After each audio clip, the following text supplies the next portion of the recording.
Good morning बच्चों। तो कैसे हैं आप सब।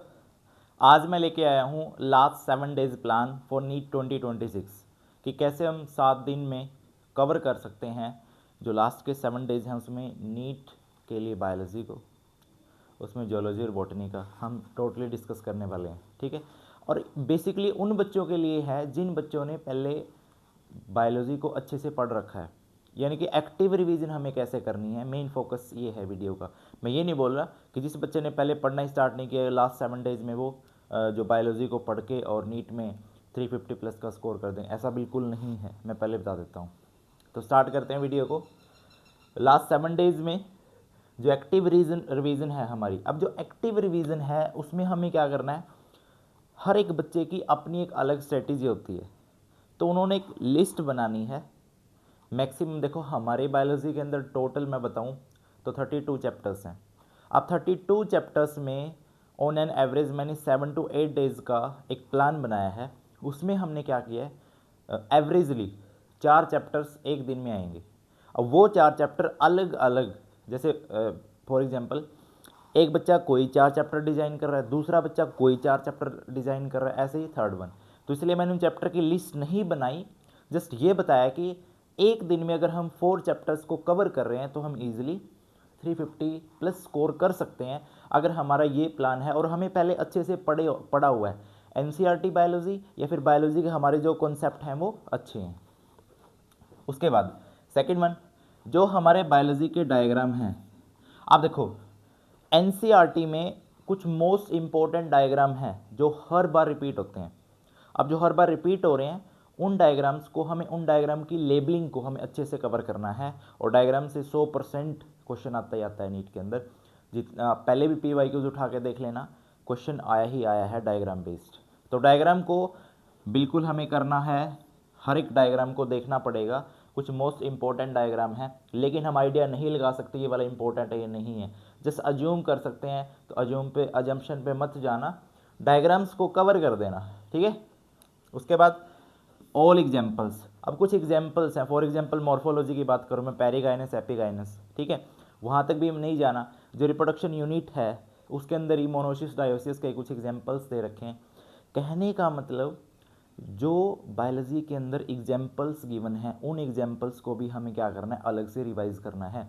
एग्जाम्पल्स बेस्ड क्वेश्चन आता है, फिर हमारे 4 मार्क्स ना जाएं, तो इसलिए हर एक छोटे छोटे पॉइंट को हम कवर कर रहे हैं। उसके बाद अब बहुत सारे चैप्टर्स में, इवन बहुत सारे क्या, लगभग चैप्टर्स के अंदर ना समरी गिवन है। उस समरी में कुछ ना कुछ बायोडाटा किसी साइंटिस्ट के बारे में है ना, उनकी क्या अप्रोच थी, तो उन सब की डिस्कस किया हुआ है। लेकिन बच्चे उसको स्किप कर देते हैं और एक क्वेश्चन आ जाता है तो 4 मार्क्स वहाँ पे चले जाते हैं, 4 क्या 5 मार्क्स चले जाते हैं, है ना।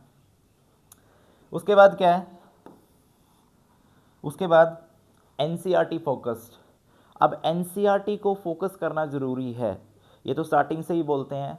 जब हम नीट की प्रिपरेशन करते हैं तो सबसे इम्पोर्टेंट है एनसीईआरटी पे फोकस करना। ठीक है, अब बहुत सारी बुक्स हैं जो रेफरेंस के तौर पे हम यूज़ कर सकते हैं या उनमें से हम क्वेश्चंस प्रैक्टिस कर सकते हैं, लेकिन ऐसा नहीं है कि हम एनसीईआरटी को स्किप करके उन बुक्स पे डिपेंड रहें, बिल्कुल गलत होगा। ठीक है, तो एनसीईआरटी पे फोकस करना ही करना है। और इवन लास्ट 7 डेज़ में मैं इस बारे में या फिर इस टाइप की बात नहीं बताना चाहता कि एनसीईआरटी पे फोकस करना ज़रूरी क्यों है क्यों नहीं है। उसके बाद नेक्स्ट अगर मैं बात करूं कि व्हाट शुड वी रिवाइज, हमें क्या रिवाइज करना चाहिए। अब देखो 2 चीज़ें हैं, एक हम भूल रहे हैं, दूसरा हमें जो याद। अब जो याद है उसको तो याद क्या करना है, लेकिन जो भूल रहे हैं उसको थोड़ा सा साइंटिफिकली रिवाइज करना है हमें। जैसे for example the living world. अब लिविंग वर्ल्ड के अंदर टेबल है, उस टेबल में से जैसे एक PYQs में क्वेश्चन आया हुआ न्यूट्रिशन बेस्ड, तो वो टेबल हमें याद होनी चाहिए। बात क्लियर। डिसऑर्डर्स हैं, ह्यूमन हेल्थ एंड डिजीज़ हैं, जेनेटिक्स हैं, कुछ डिसऑर्डर्स हैं, उन डिसऑर्डर्स को हमें अच्छे से देखना है। मल्टीपल रिवीजन हमें करनी है। ठीक है, अब जो हमने नोट्स बनाए हुए हैं, अब उन नोट्स में से भी शॉर्ट नोट्स अलग से, अब देखो बनाओगे तो टाइम वेस्ट होगा, या तो तुमने पहले ही बनाने थे, या फिर जो नोट्स तुम्हें बनाए हैं उनकी मल्टीपल रिवीजन करनी है, क्योंकि तुम्हें पता है कि इस पेज पे कॉर्नर पे हमने क्या लिखा था या फिर इसके राइट कॉर्नर पे हमने क्या लिखा था कि ये चीज़ इंपॉर्टेंट है। तो ये नोट्स जो बोलते हैं ना कि नोट्स बनाने का क्या फ़ायदा है, वो नोट्स अब इस टाइम पे काम आते हैं। उसके बाद अवॉइड वन शॉट। अब हमें किस चीज़ से बचना है? अब जिन बच्चों ने पहले नहीं पढ़ रखा इवन, या फिर मैं उनके बारे में बोल दूं कि जो बच्चे स्टार्टिंग से प्रिपरेशन कर रहे हैं और वे सोचते हैं कि मेरा ये चैप्टर वीक है और इस चैप्टर का मैं वन शॉट ले लेता हूँ, तो वन शॉट को अवॉइड करना है। वन शॉट में हम कभी भी पूरे चैप्टर को अच्छे से नहीं कवर कर सकते। वो बच्चे कवर कर सकते हैं जिनका पहले से वो चैप्टर अच्छा है, या फिर कि कहीं ना कहीं किसी ना किसी वजह से उस चैप्टर का कोई कॉन्सेप्ट स्किप हो गया था, उसके लिए वन शॉट है। अब ये नहीं है कि उस बच्चे को पूरा चैप्टर नहीं आता और वो वन शॉट में उस पूरे चैप्टर को कवर कर लेगा, नहीं, ऐसा बिल्कुल नहीं है। वन शॉट बहुत सारी मिल जाएंगी तुम्हें यूट्यूब पर, लेकिन वन शॉट वीडियोस उनके लिए हैं जिनको उस चैप्टर के बारे में ऑलरेडी पहले से कुछ ना कुछ नॉलेज है। ऐसा नहीं है कि जो फ्रेशर है और वो वन शॉट देख रहा है, वन शॉट में सब कुछ सीख रहा है, ऐसा नहीं है। ठीक है ना, तो इन चीज़ों से बचना है। उसके बाद कुछ एनसीईआरटी के अंदर न्यूमेरिकल डाटा है, ठीक है, कुछ डेट्स हैं, उनके ऊपर भी हमें फोकस करना है। देखो क्वेश्चन हमें पता है क्वेश्चन एनसीईआरटी से ही आना है, लेकिन क्वेश्चन एनसीईआरटी के किस पार्ट से कैसा क्वेश्चन आना है ये हम डिसाइड कर रहे हैं।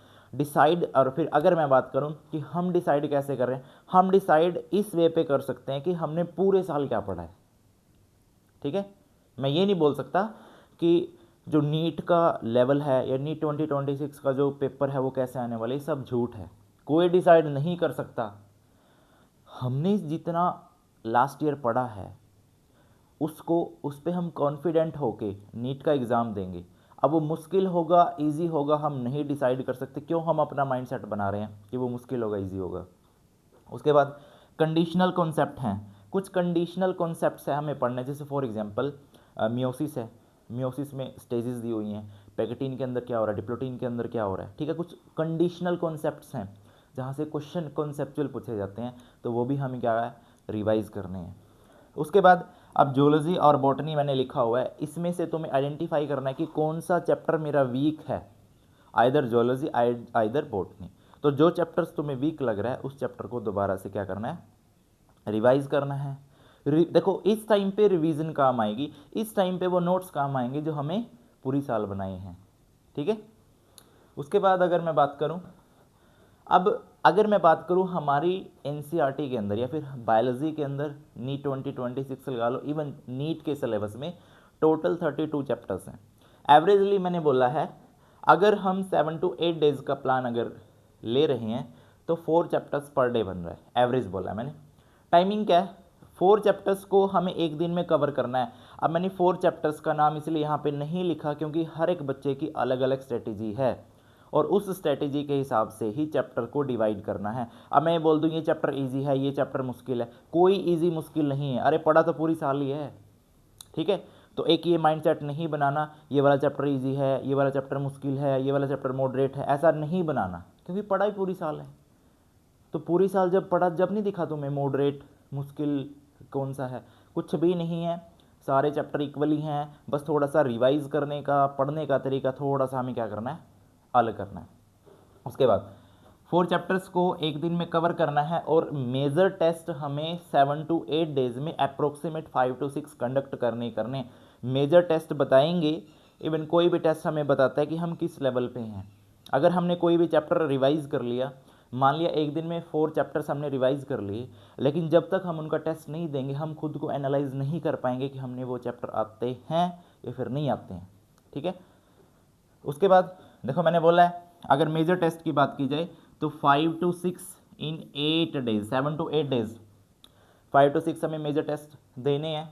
एनसीईआरटी लाइन टू लाइन अगर हमें कवर है और लाइन टू लाइन ही पढ़नी है, क्योंकि एक वर्ड पे एक क्वेश्चन बन सकता है, ये एनसीईआरटी का रूल है। मल्टीपल रिवीजन हमें करनी है। उसके बाद अवॉइड टू डिसाइड, देखो हमें किस चीज़ से बचना है। तुम्हें बहुत सारी वीडियोज़ मिलेंगी यूट्यूब पे, नीट 2026 का पेपर इजी आ सकता है, डिफ़िकल्ट आ सकता है, नीट 2026 का पेपर का लेवल क्या होगा, अरे सब बकवास है। उन्होंने थोड़ी बनाया है नीट 2026 का पेपर, जस्ट ये बच्चों को मतलब बहकावा करवाने वाली बात है। तो इन चीज़ों से हमें बचना है। अपने माइंडसेट को इख्तियार रखो, हमने पूरी साल जो मेहनत की है उस मेहनत के बेस पे हमें नीट 2026 दे के आना है। वो पेपर मुश्किल है आसान है वो बाद में डिसाइड करेंगे।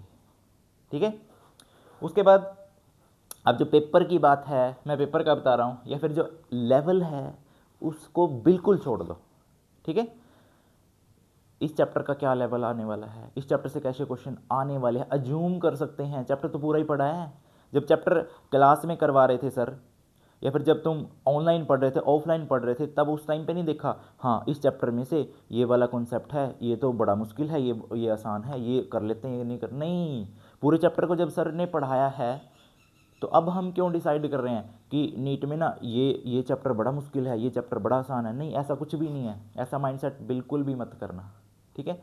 बाद में फिर वही डिमोटिवेशन होगा, उस चीज़ का कोई फ़ायदा नहीं है। बात समझ में आई?